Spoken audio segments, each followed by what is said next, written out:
dari dulu sampai sekarang. Subhanallah. Apalagi ini Sayyidina Utsman bin Affan. Kemudian bagaimana Sayyidina Ali bin Abi Thalib wa kadzalika Sayyidina Ali bin Abi Thalib radhiyallahu anhu sahibul fadl wal dayn. Begitu juga dengan Sayyidina Ali bin Abi Thalib. Beliau ini kana yastasqi dalwan bitamratin ba'dahu.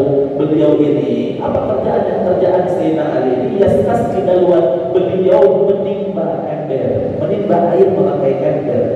Kemudian diganti dengan upah ditamratin ba'dahu, dengan upah dengan ujrah ditukar dengan kurma. Jadi usaha itu ada sifatnya kita menjual barang, berdagang, ada juga menjual jasa. Jadi Sayyidina Ali bin Abi Thalib beliau itu bekerja seorang kuli nimba. Kemudian upahnya diganti dengan kurma. Kana lahu nabihan yanqilu alaihi al-idhir. Beliau punya dua ember yang kemudian digantungkan dengan sebatang kayu. Orang Sunda ember pakai rancangan jadi tanggungan. Nah itu pekerjaan daripada Sayyidina Ali bin Abi Thalib radhiyallahu anhu. Oleh karena itu, ajarkan anak-anak kita, generasi kita agar menjadi generasi yang giat, yang rajin, bekerja dan berusaha. Karena apa? Karena ini babil ibadah, termasuk dalam bab dan jenis ibadah, selagi semua itu ditujukan untuk kemaslahatan dunia dan akhirat, tujuannya lillahi ta'ala. Oleh karena itu, Habib Sa'ad Ali terus kemudian selanjutnya membahas secara terperinci tentang mafatihul rizki wa asbabul ghina, kunci-kunci pembuka rezeki dan sebab-sebab yang dapat menarik terhadap kekayaan. Tapi catat, kekayaan yang dimaksud adalah kekayaan yang sejati, kekayaan yang dimaksud adalah kekayaan yang hakiki, yakni kaya di dunia dan kaya di akhirat, kekayaan yang dia miliki bertujuan semata-mata untuk mengejar keridhaan Allah dan keridhaan Rasulullah Sallallahu Alaihi Wasallam.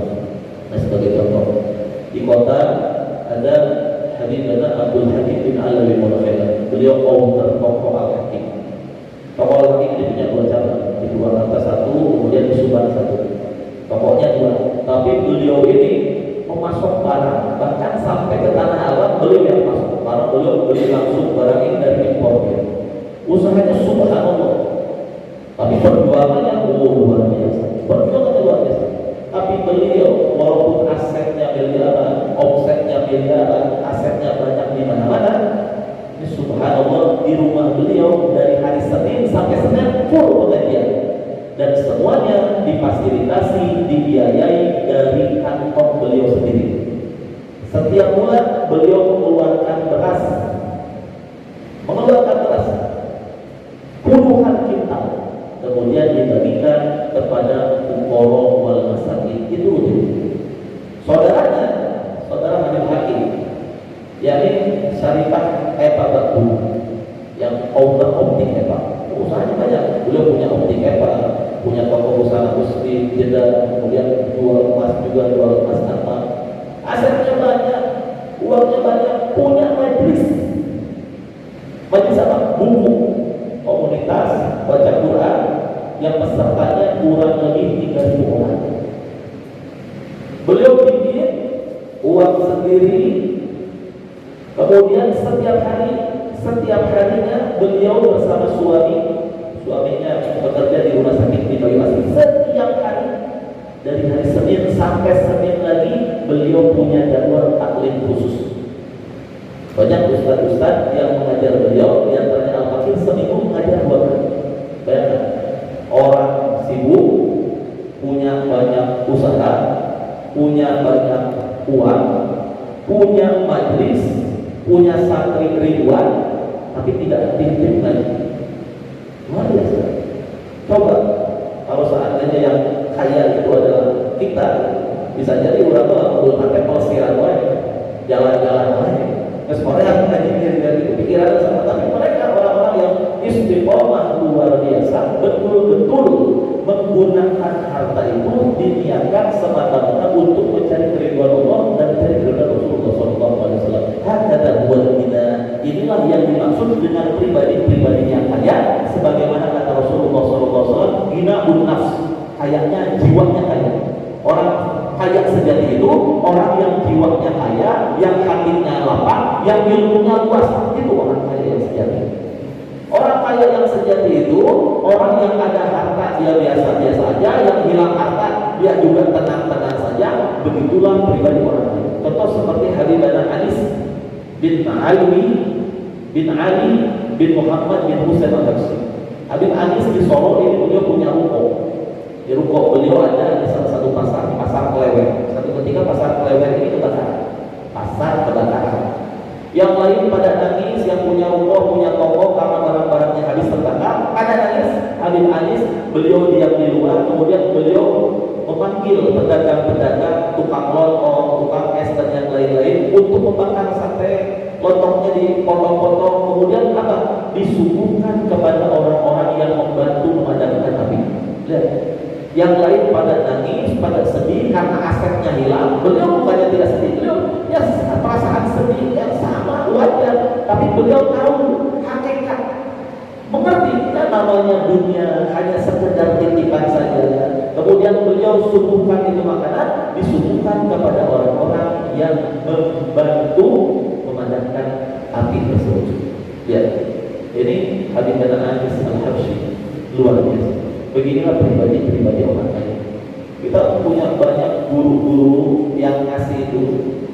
Syekh wa Murabbi Rumi Abu Yasin Muhammad bin Ali bin Abbas al-Maliki diceritakan oleh para murid-muridnya, di antaranya oleh Guru Al-Fakir Abu Ya Imam Al-Jiburi. Beliau itu kalau ngasih Abu Yasin Muhammad al-Maliki kalau ngasih ke orang itu dari sakunya udah gak dilihat, gak itu kasih.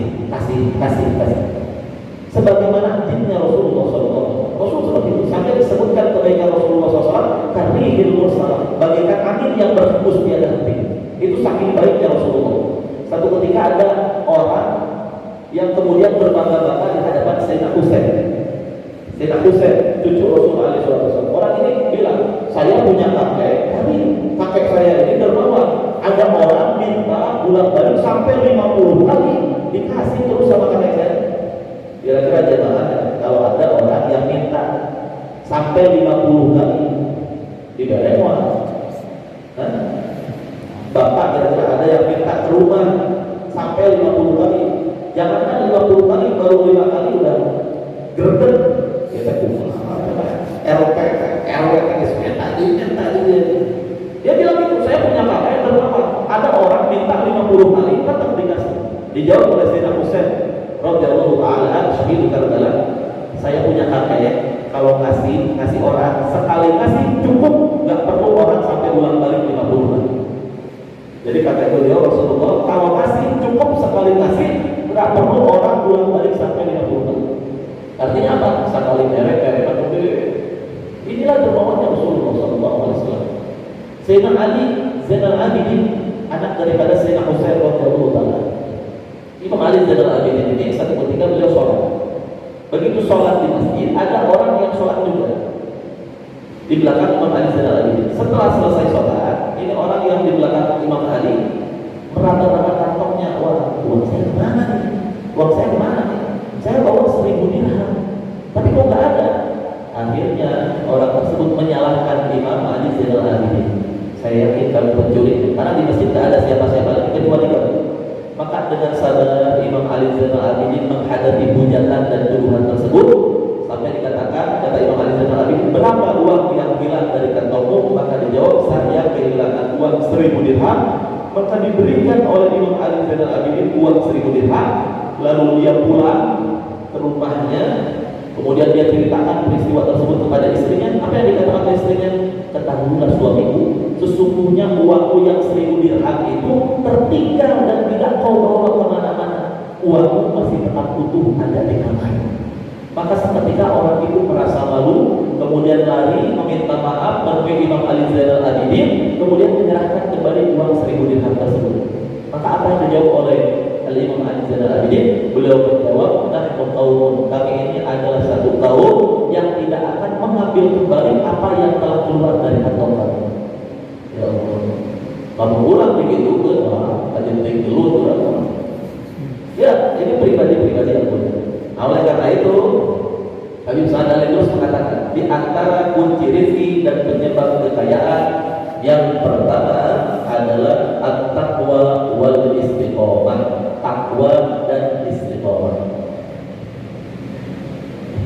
Dia aqrabut tawai wa afdalul wasail li tasdidil azab. Takwa dan istiqomah adalah jalan yang paling afdal dan wasilah yang paling gampang li taysir kulli asir, untuk memudahkan segala perkara yang sulit, li tasdidil azab, untuk mempermudah rezeki, binasfil kitab, sebagaimana yang difirmankan oleh Allah Subhanahu wa taala, wa qala Allah taala, wa may yattaqillaha yaj'al lahu makhraja wa yarzuqhu min haitsu la yahtasib. Kata Allah Subhanahu wa taala, barang siapa yang bertakwa kepada Allah, yaj'al lahu makhraja, Allah pasti akan memberikan solusi dari segala permasalahan yang dia hadapi. Barang siapa yang bertakwa, pasti Allah akan memberikan solusi dari segala permasalahan yang ia hadapi, wa yarzuqhu min haitsu la yahtasib, dan dia akan diberikan rezeki oleh Allah Subhanahu wa taala dari jalan yang tidak disangka-sangka. Jadi kunci kekayaan yang pertama adalah takwa kepada Allah Subhanahu wa taala. Karena kekayaan seberapa banyaknya pun yang Anda miliki, ketika tidak dibarengi dengan ketakwaan, sejatinya itu adalah kemiskinan dan penderitaan. Firaun, seorang raja, seorang penguasa, punya aset banyak, apa yang dia punya tidak diikuti dengan ketakwaan, justru apa yang dia miliki daripada pangkatnya, kedudukannya, dan hartanya, justru menjerumuskan dia semakin dalam dan semakin jauh daripada ridha Allah Subhanahu wa taala. Seperti itu. Jadi kunci kekayaan yang pertama adalah at-taqwa wal istiqomah. Hal ini senada sebagaimana yang disampaikan oleh Imam Syafi'i radhiyallahu taala. Apa kata Imam Syafi'i? Imam Syafi'i mengatakan, "Alaika bi taqwallahi kunta ghafilan yatika bil arzaqi min haythu la tadri fa kayfa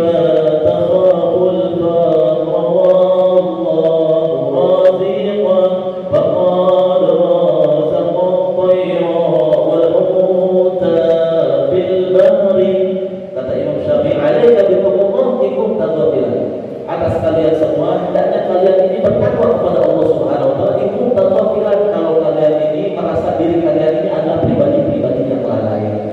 Jadi takwa itu bukan tidak pernah salah, bukan tidak pernah dosa, tapi orang yang bertakwa itu orang yang ketika dia salah, ketika dia berdosa, dia kembali buru-buru sama Allah Subhanahu wa taala. Dia buru-buru bertobat sama Allah Subhanahu wa taala. Itu orang yang takwa.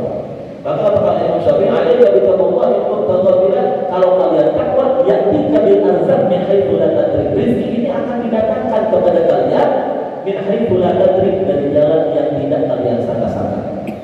Coba flashback beberapa tahun ke belakang, sebelum bapak-bapak nikah, kerujangan, kebayang, karek bapak majikan, gak kebayang mau punya istri, gak kebayang mau nanggung nafkahnya istri, gak kebayang bagaimana kalau punya anak, gak kebayang bagaimana nanggung nafkahnya anak, bagaimana mensekolahkan anak dan yang lain-lain. Tapi seiring berjalannya waktu, terus takwa semua dijalani, rezeki, pintu-pintu rezeki dibuka oleh Allah Subhanahu wa taala. Kata buat takwa. Maka kata Imam Syafi'i, "Fa'in tatakhafful faqra wallahu raziqan faqad razaqat tayr wal hulta bil bahri." Bagaimana bisa kalian ini takut fakir, takut miskin, wallahu raziqan, sementara Allah Subhanahu wa taala raziqan adalah zat yang maha pemberi rezeki, faqad razaqat tayr wal hulta bil bahri. Allah lah yang telah memberikan rezeki kepada burung-burung, wal hut, dan juga kepada ikan-ikan bil bahri, di lautan. Ikan di lautan, gak ada yang nanam, tidak ada yang menyebar benih. Ikan di lautan, gak ada yang ngasih umpan. Bapak kalau punya kolam di Jatiluhur, itu ikan dikasih makan per 2 jam sekali dikasih makan. Kalau telat makan, ikannya banteng, ikannya jadi kecil, jelek. Kalau punya lele, kemudian telat makan, lele jadi kanibal, jelek.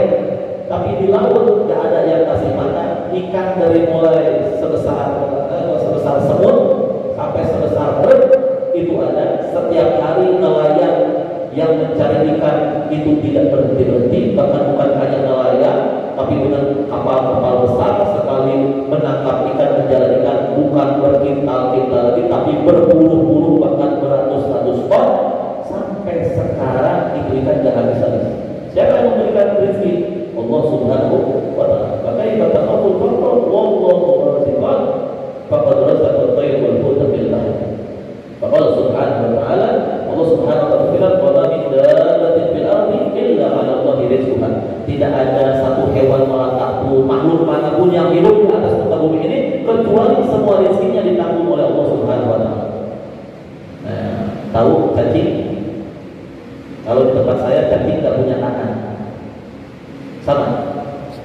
Cacing nggak punya tangan, cacing nggak punya kaki, cacing nggak punya mata, cacing nggak punya tangan, nggak punya kaki, dia juga nggak punya mata, tapi cacing tetap hidup. Di daerah saya di Jatiluhur, dekat Komang, dekat Waduk Jatiluhur, itu kadang ada orang-orang yang menjual cacing buat pemancing. Sekali ngalah cacing pada 2 ember, datang ke sawah, ngalah cacing dikadung, mana dibalikin cacing, diangkat, itu cacing sawah. Ada lagi yang cacing darat, cacing talung, nah tangkal calung, magali karena pun tangkal calung, menang cacing talung barang ada. Itu sekali dia ngambil cacing 2 ember. Setiap hari seperti itu dia jual ke pemancing.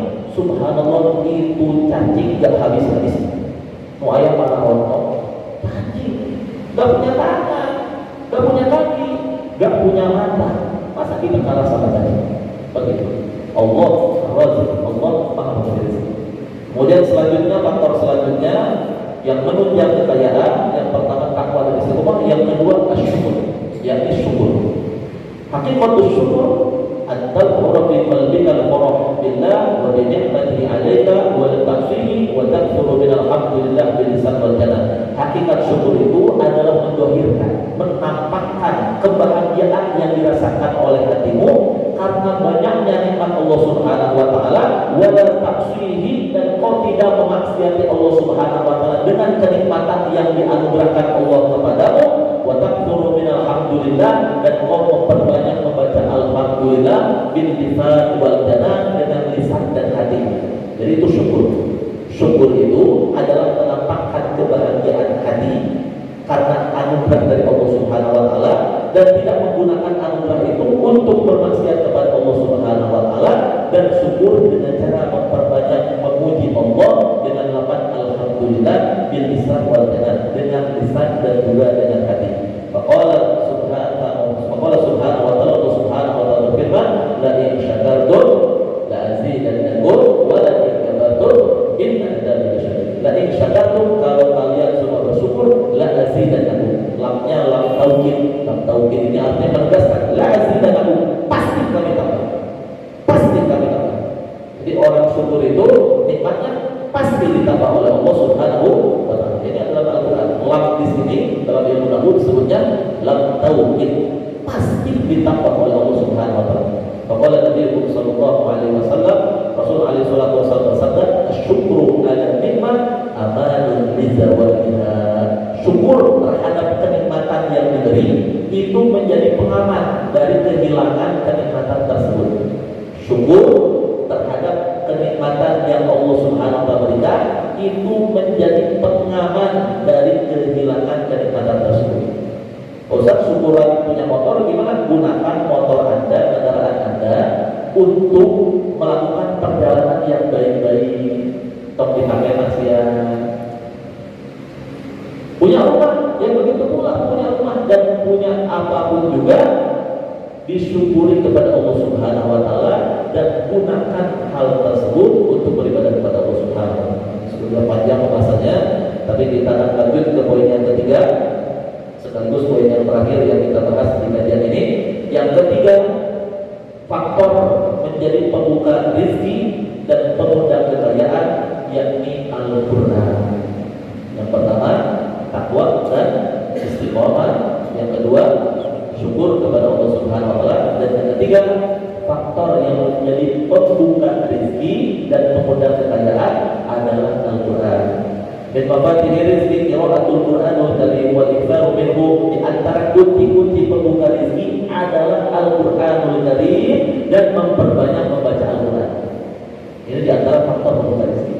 Fafil hadis an Abi Hurairah radhiyallahu taala anhu, dalam sebuah hadis yang diriwayatkan oleh Sayyidina Abu Hurairah radhiyallahu taala anhu, apa yang dikatakan oleh Rasulullah SAW? Rasulullah SAW bersabda, Al-Qur'an gina, la faqra ba'dahu wa la gina dunahu. Al-Quran gina, Al-Quran itu adalah kekayaan. La faqra dunahu, tidak ada kefakiran bagi orang yang membaca Al-Quran. Tidak ada kefakiran bagi orang yang membaca Al-Quran. Sebagaimana kayaknya Anda ketika Anda menyia-nyiakan Quran, Anda adalah orang miskin. Karena kekayaan dan aset duniawi yang Anda miliki hanya berfungsi bermanfaat di dunia saja, sementara Al-Quran yang Anda baca jadi kebaikan bagi kehidupan Anda di dunia, jadi kebaikan bagi kehidupan Anda di bangsa, jadi kebaikan bagi kehidupan Anda di sirat, dan jadi kebaikan yang langgeng yang kekal sampai di akhirat. Oleh karena itu kata Nabi, Al-Quran gina, la faqra ba'dahu, tidak ada kefakiran setelahnya, walagina dunahu, dan tidak ada kekayaan tanpa Al-Quran. Wa min hadis Sayyidina Anas radhiyallahu ta'ala, dari hadis yang diriwayatkan oleh Sayyidina Anas, Rasulullah SAW bersabda, annal baita alladhi yuqra'u fihi al-Qur'an yakthuru khairuhu. Sesungguhnya rumah yang banyak dibacakan Al-Quran, maka banyak pula kebaikannya. Wal baitul ladzi la yuqra'u fihi al-Qur'an yaqillu khairuhu. Sementara rumah yang sedikit dibacakan Al-Quran, rumah tersebut sedikit pula kebaikannya. Itu kata Rasulullah sallallahu alaihi wasallam. Maka kata Nabi sallallahu alaihi wasallam, ilaika afil qari ba'du suwar wal ayat allati warada anna qira'atuha bisababi rijal rizqi wa husulil ghina. Nah, sekarang kata Nabi sallallahu alaihi wasallam, saya akan menyebutkan di antara surat-surat yang secara khusus disebutkan oleh Rasulullah SAW dapat menjadi kunci pembuka kekayaan. Tapi ini tidak akan terbahas, satu aja. Di antara surat yang secara khusus disebutkan oleh Rasulullah SAW menjadi kunci kekayaan, di antaranya adalah surat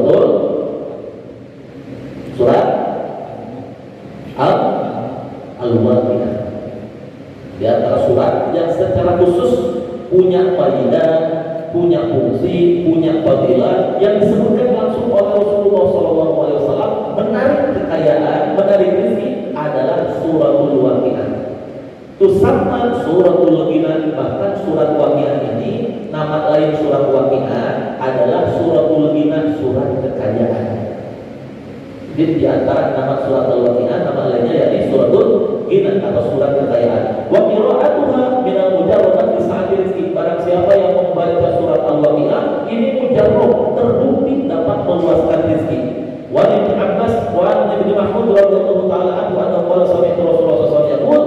Ini sebuah hadis dari Ibnu Mas'ud radhiyallahu taala, beliau mendengar Rasulullah SAW bersabda, apa yang dikatakan oleh Rasulullah? Beliau bersabda, man qara'a surat Al-Waqiah kulla lailah lam tusibhu faqadun abada. Barang siapa yang baca surat Waqiah setiap malam, dia tidak akan terkena kefakiran selamanya. Jadi kata Rasulullah, barang siapa yang baca surat Waqiah setiap malam, dia tidak akan terkena kefakiran selamanya. Nah, kemudian ini banyak kisah-kisah yang panjang tentang surat Waqiah. Di antaranya ini kisah menerangkan tentang Sayyidina Utsman. Satu ketika Sayyidina Utsman menengok Sayyidina Ibnu Mas'ud yang sedang sakit, nazar sakaratul maut. Maka datang Sayyidina Utsman kemudian bertanya, bagaimana kabarmu, apa yang kau rasakan? Maka dijawab oleh Sayyidina Ibnu Mas'ud, saya ini sedang sakit dan saya sedang memikirkan dosa-dosa saya. Ditanya oleh Sayyidina Utsman, apa yang kau inginkan? Qala rahmatu rabbi. Ketika ditanya apa yang kau inginkan, dijawab oleh Sayyidina Ibnu Mas'ud, saya ingin mendapatkan rahmat Tuhanku. Orang-orang ditanya dari ayam naon, ayam bubur, ayam anggur, para sahabat sakit, ditanya oleh Sayyidina Utsman,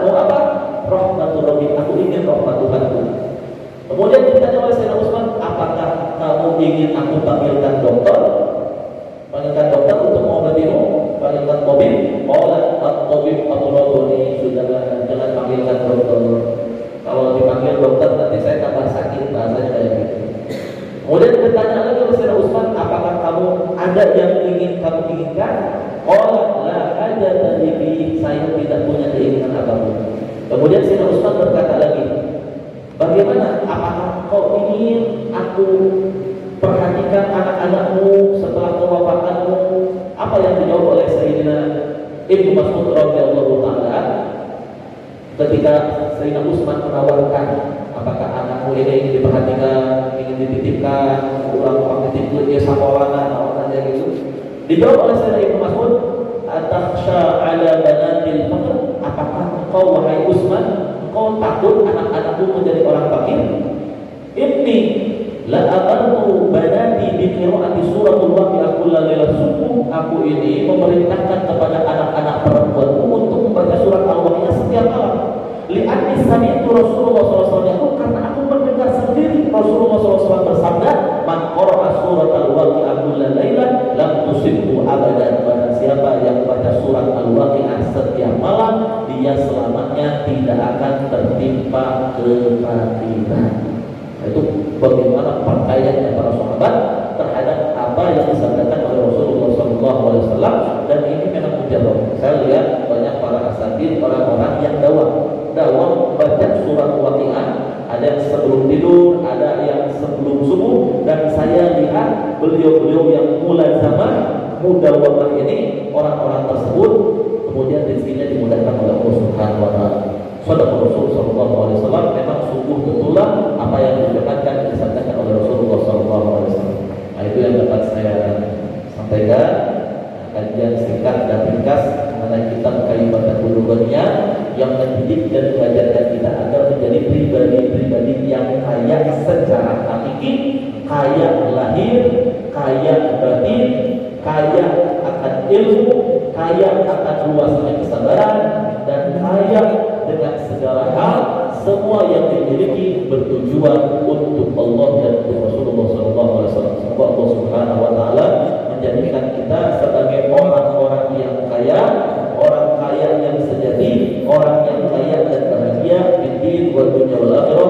Dan kita tutup kajian ini dengan bacaan suratul Fatihah. Semoga dengan berkah suratul Fatihah seluruh jamaah dipanjangkan umur oleh Allah Subhanahu wa taala dalam keadaan sehat walafiat dan istiqomah dalam ibadah. Yang sakit semoga Allah sembuhkan, yang punya masalah semoga masalahnya Allah bereskan, yang punya urusan semoga urusannya Allah lancarkan, yang rezekinya sempit semoga Allah luaskan, yang punya hajat baik hajat duniawiyah maupun hajat ukhrawiyah semoga dikabul dijawab oleh Allah Subhanahu wa taala menjadi khairul dari Nabi Muhammad sallallahu alaihi wasallam. Hadhihi niyyah kulli niyyatin salihah jami'ah kamilah syamilah wa ila hadratin nabi sayyidina Muhammadin sallallahu alaihi wasallam bi sirril Fatihah. A'udzu billahi minasy syaithanir rajim. Bismillahirrahmanirrahim. Alhamdulillahi rabbil alamin arrahmanir rahim maliki yaumiddin. Iyyaka na'budu wa iyyaka nasta'in. Ihdinas siratal mustaqim. Siratal ladzina an'amta 'alaihim ghairil maghdubi 'alaihim waladdallin. Rabbighfirli wa liwalidayya wa lil mu'minina amin. Wassalamualaikum warahmatullahi wabarakatuh.